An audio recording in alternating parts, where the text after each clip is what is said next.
I just can't say enough about this game that would make you want to go out and buy it. I just have to say, go out and buy it.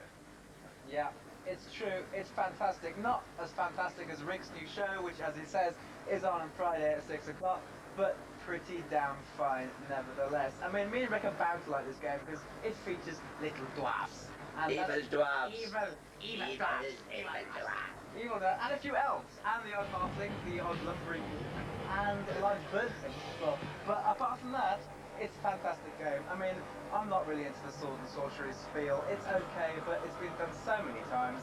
But this is a classic. It has so many features. It has the graphics, it has the playability, it has multiplayer, and it's just lots and lots and lots and lots and lots of fun. But not as fun as Rick's new show. Friday, 6 o'clock. Friday, 6 o'clock. Don't you want Sport Extreme? You get free money if you watch it.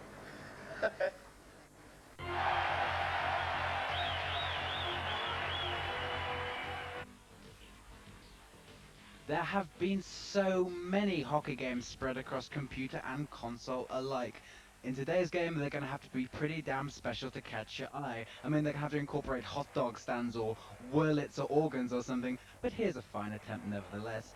Damn realistic, damn fine graphics, and also increasingly violent. They seem more interested these days in simulating the fights in between games than the actual matches themselves.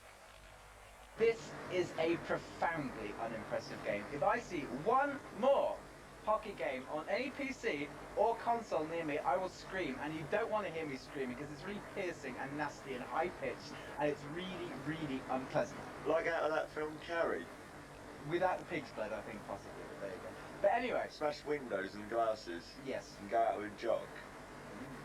Irish people normally. But the point is, this game is not a spectacular one. It has the same features as any other hockey game, and I mean, we've just seen it so many times before. If you like hockey, you will have bought a hockey game. You don't want another one unless you've lost it, say. But this game is not unusual in any way or form, and I think sports people should sit down and think and try just a little bit harder. Rick? Well, football games are currently going through the same kind of wave where we see the same players and the same old games year after year after year. But it doesn't stop us buying them because, after all, we're a nation of football lovers. Ice hockey in England does not work so well. We haven't got the exposure of it. We don't watch it all the time. We don't even have our own proper teams. We've got Sheffield peoples and stuff, but not exactly.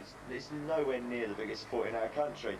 Now, hockey games in America, of course, over here, sell in bucket loads. That's why every single publisher has to have one. It's very impressive, his old NHL power play, Virgin's attempt. Very impressive indeed. It's got the rendered graphics, it's got all the teams, it's got all the stats. The only problem is, we've seen it all before, and seeing as we're not so enthusiastic about it, I'm sorry, but I'll stick to all the ones that are clogging up your cupboards already. There's a lot of sport on your new show I hear, which is on Fridays at 6 o'clock. Andy Collins is great. He's great. Oh, sorry, no, Andy Collins great.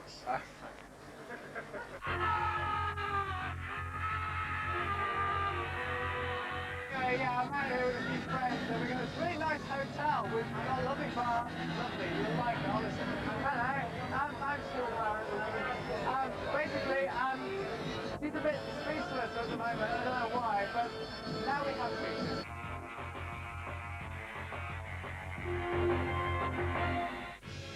Wedged in between Sony and Nintendo was the mighty Sega. We didn't even expect them to turn up, but they did in force. This is Lost World, the first ever platform game where you get to play a huge variety of different dinosaurs, and mightily impressive it's looking too. DreamWorks actually supplied all the CGI rendering of the dinosaurs themselves, and that's why it looks so slick. In fact, I can tell you now, it's looking better than the PlayStation version. The other big thing with conversions are the first-person perspective shooters, Duke Nukem 3D being the first. Now, if anybody out there can tell the difference between this and the PC version, you get a little bag of sweeties. It's all well and good at Sega having an incredibly impressive array of titles here at E3, But without Sonic, it seemed kind of lost. Whereas, of course, there's a brand new Sonic game coming around November time, and that's Sonic R. Sonic R, think Mario Kart and Mario 64 combined and given a bit of the old Sonic team action. You see, Sonic Team actually designed the game, although it's actually programmed by Traveller's Tales, who did the original Sonic 3D. Now it moves very, very quickly, and this was only the 20% complete version. We're really looking forward to this one. Of course, there's something else featuring Sonic on this stand as well, but it's not exactly a new game. Although this section of it looks very much like Sonic R, and this is done by the Sonic team themselves. This is really just a little browser for what is actually Sonic Jam, a collection of 4 of the original Sonic games. It's even got artwork, music and adverts from Japan on it. It's one for all the Sonic fans. Especially if you're a Sonic fan that likes to play Mega Drive games on your Saturn, because that's essentially what you get. Although it has got that fantastic 3D section, and let me just guess, there will be a game coming soon.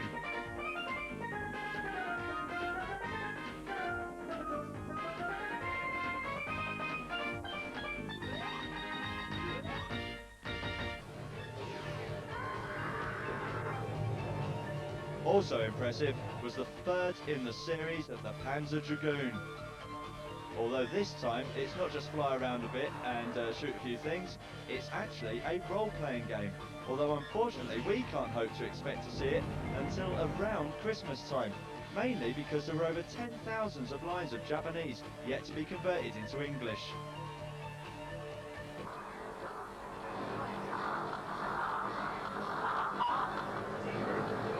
Of course, this game needs no instructions. Of course, it's Quake. But it's Quake on the Sega Saturn, and that's mightily impressive. It's faster even than the PC version, especially if you've only got something like P90. I'm going to just get back to it. It's even got the blood still in it.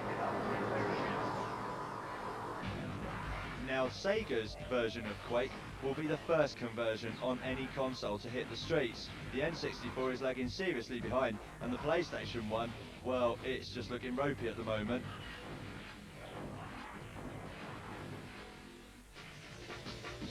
And finally, Sega had a huge array of Sega PC titles, all their current console hits converted over to the PC, including Virtua Fighter 2, and it's looking a darn sight better than their conversion of Virtua Fighter.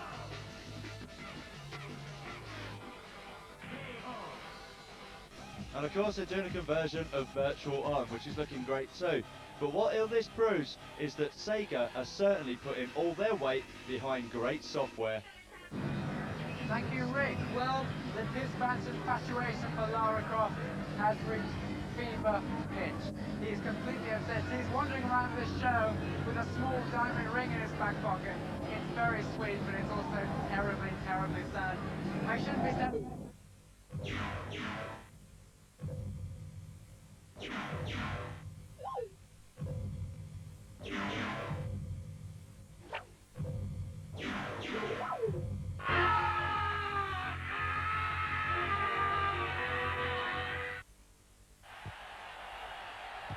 Campione! Campione!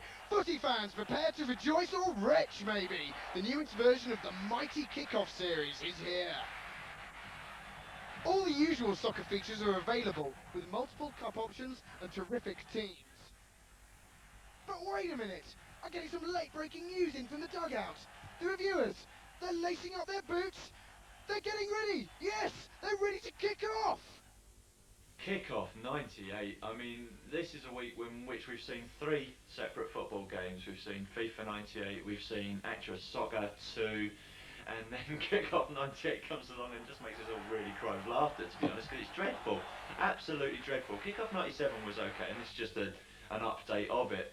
But Kickoff 97 had so many faults with it, and people pointed them out. So what do?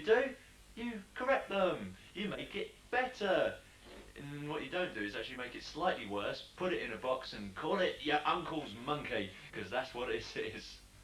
It's really, really bad indeed. Your players look just like Matchstick Men. You know the little Matchstick Man that guy makes in Blade Runner and leaves in Deckard's house and he finally figures out he's a replicant or something along those lines? They look just like that. The graphics are absolutely appalling. It's not playable at all. You will, in frustration, hurl your keyboard out of the window, as one of the guys did here the other day, and he's gone down the court now. He's been charged, unfortunately. Don't let this happen to you. Stay well clear of this game.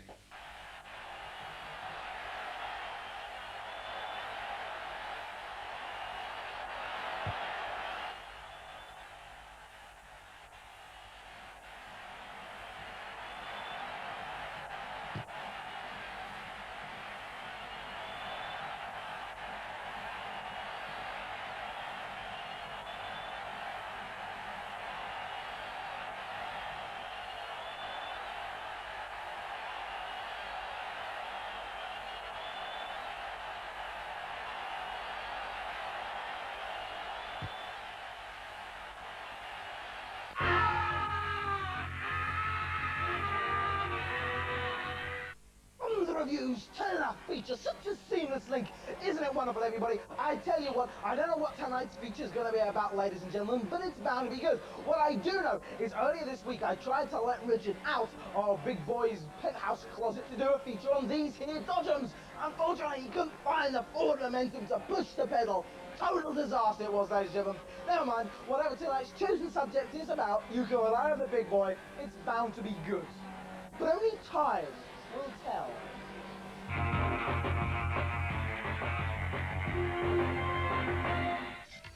Held at the end of last year in Tokyo, the Nintendo Space Show revealed some of the latest games and technology. From the looks of it, some of this stuff should keep gamers busy well into '98. First up, we have the long-awaited Legend of Zelda. 12 years have passed since Zelda was first introduced in February '86. It appeared on the Super Nintendo and the Game Boy. Now it's time to meet the big-scale version on the N64. Like Mario 64, Mr. Miyamoto's development team have aimed to create a virtual world for you to explore. You venture through a fantasy world, collecting items and weapons in the usual Zelda manner. The bosses look huge and menacing. Many of them make Bowser from Super Mario 64 look like a pet turtle. Camera views switch to the most dramatic angle possible, and there is a lock-on feature, like in GoldenEye, so you can scan an enemy close up before eliminating them. But all you Zelda-hungry gamers are going to have to wait for a while because it isn't even released in Japan until March. Surreal graphics, wacky sound effects. Everybody's favourite green dinosaur, Yoshi, is in a new adventure. Even though the graphics are 2D, this won't affect the gameplay that many Nintendo gamers have treasured over the last few years. There are 6 different Yoshis. Each different one has his own food preferences. In order to complete each level, the goal is to eat 30 fruits. The gameplay is very similar to the SNES version. Thankfully though, this time around there's no annoying little baby to carry with you.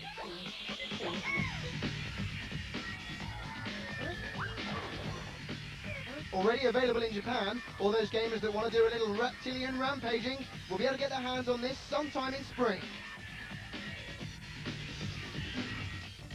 This is F-Zero X, the successor to, yes, you guessed it, F-Zero, the 16-bit classic. The game runs at an incredible 60 frames per second and has 13 hover cars on the track at any one time. Options include the all-important 4-player mode. Tamagotchi World. There's not much we can say about this, apart from that it looks incredibly bizarre, and 4 players can experience its weirdness all at once. Banjo-Kazooie is a 3D platformer developed by Rare, the team famous for Diddy Kong and GoldenEye. The game would appear to be packed with fiendish puzzles and quirky little characters. Oh dear, could this be another wacky cartoon animal game character? Maybe it's proof of how viciously the wildlife barrel is being scraped. Now games designers are even exploiting fluffy little squirrels! This is Snowboarder. So far it's only 20% complete, so we won't be seeing it for quite a while. Players will be able to speed down the icy slopes on both skis and snowboards. There is a 2-player mode in the finished game. The release date is set for March '98 in Japan. And finally today we have another game in development from Mr. Miyamoto and his team. It's Jungle Emperor Leo.